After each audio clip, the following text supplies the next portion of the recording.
Magandang araw mga kaibigan. Pag-usapan natin ngayon ang flood control project sa Bicol. Na sinasabi ni Bicol Party List Congressman Saldico na napakaliit daw ang kanilang alokasyon ng flood control project sa Bicol Region. Isa daw sila sa pinakamaliit na alokasyon. Nako, nagalit si Senator Amy Marcos. Ito, pakitang gilas si Senator Amy. Matagal siyang tumahimik Ngayon, lumutang ulit siya. Dito sa news ng Manila Times, ang title is, "Where did flood control funds go?" Amy asked. Ito, may pasabog si Senator Amy. For 6 years, sabi ni Senator Amy, 132 billion in flood control funds were allotted in Bicol Region from 2018 to 2024. Ang laki, 132 billion. So, paano sasagutin ito ni Congressman Saldico? Sasabihin na naman niya na, hindi, kaunti lang kami. Ito, I'm sure, si Senator Villanueva, for the past 2 years, 61 billion. So, yung other 4 years, panahon ni PRRD is another 60 billion. Hindi, 70 billion. Okay. So, sabi ni Senator Remy, the public deserves transparency on where these funds went. Nagpahayag siya kahapon. Sabi pa niya, it's unacceptable that 132 billion has been designated for Bicol flood control projects, yet communities remain inundated and families are suffering. So, sabi ng senadora, itong 2024 General Appropriations Act, mayroong 31.94 billion this year. So, totaling to 132 billion nga for the last 6 years. So, despite this allocation, sabi ng senadora, Christine had left the region devastated with flooding and critical levels and inadequate infrastructure to protect affected areas. So, Senator Remy, tanungin mo ang kapatid mo dahil siya yung bumida sa SONA. Meron na tayong 5,500 flood control projects na natapos na at marami pang ginagawa. So, ang makakasagot nito, ang kapatid ng senadora, kung talagang totohanan na transparency. Kasi pinagmamayabang ng Pangulo So, sabi ng senadora, tinawag niya all concerned agencies, particularly DPWH, to report on the progress of these flood control projects for accountability. Ito pa ang maganda. Pahayag ni Senator Escudero, taga Bicol din ito, taga Sorsogon. Galit si Senator Escudero dahil rehiyon niya yung nasalanta we demand accountability and transparency, sabi rin ni Senate President. By November 24, magsisimula ng budget hearing. Yung 5 ahensya na nabibigyan ng pondo, dapat ma-account nila. Okay. Ano yung 5 ahensya na nabibigyan ng pondo? DPWH, DNR, DSWD, DILG, and DND through the Office of Civil Defense. According to Senator Villanueva,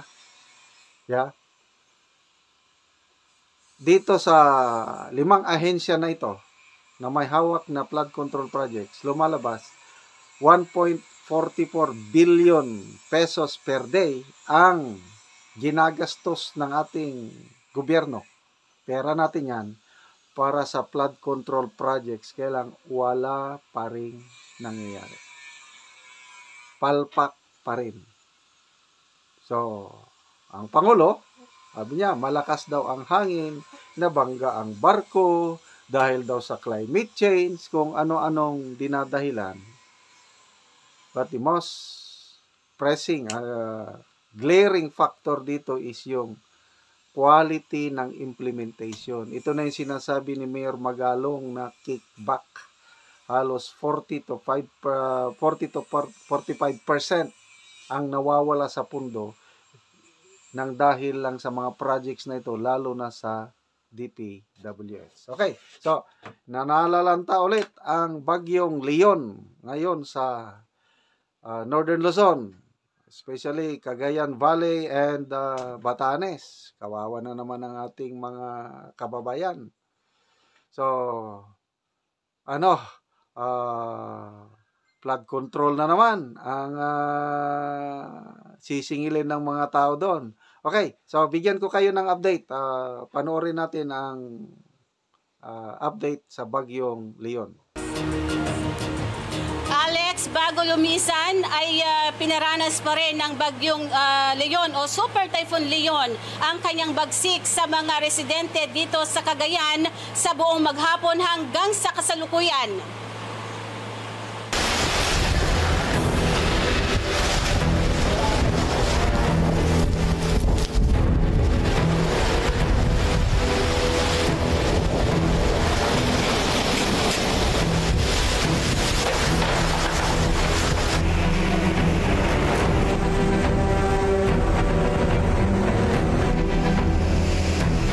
Napilitan ng lumikas ang mga residente na nakatira sa tabing dagat, partikular sa Sitio Pasigit sa Barangay San Vicente, Santa Ana, Cagayan. Itinaas kasi ng Pag-asa sa Tropical Cyclone Wind Signal number 3 ang Santa Ana sa Cagayan, bunsod ng Super Typhoon Leon. Sasama tayo ngayon sa pagpapa-evacuate ng mga residente dito sa Sitio Pasigit, kung saan ay sila po yung nasa tabi mismo ng dagat, para naman mailagay sila, mailikas sa safe na evacuation center.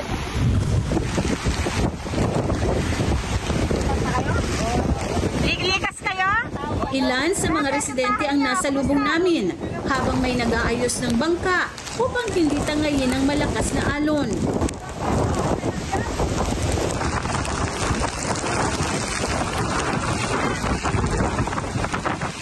Isang residente naman ang naghihintay na lang na lumikas. Papunta na po ba kayo ng evacuation? Kumusta yung bahay nyo? May baha na po sa loob. Asa po yung mga kasama nyo, mga anak nyo? Nauna na. Sunod na pinuntahan ng mga opisyal ng barangay ang iba pang residente. So, kabilang po sila sa mga ililikas natin, kagawad? Yes, ma'am. Actually, kaninang umaga, nag-ikot kami for preparation nung paglipat. Habang inaayos natin yung evacuation center natin, yung school. So, ngayon po, activated na yung natin, ma'am, yung evacuation center na po natin. So, pwede na po kayong lumipat dun anytime po. Kung kailangan ng sasakyan para magdala sa inyo, may nakabang po tayong sasakyan dyan na pwedeng masakyan sila. Ay po, lilikas po ba tayo? Lilikas po kami, ma'am, dahil po sa sobrang lakas ng hangin.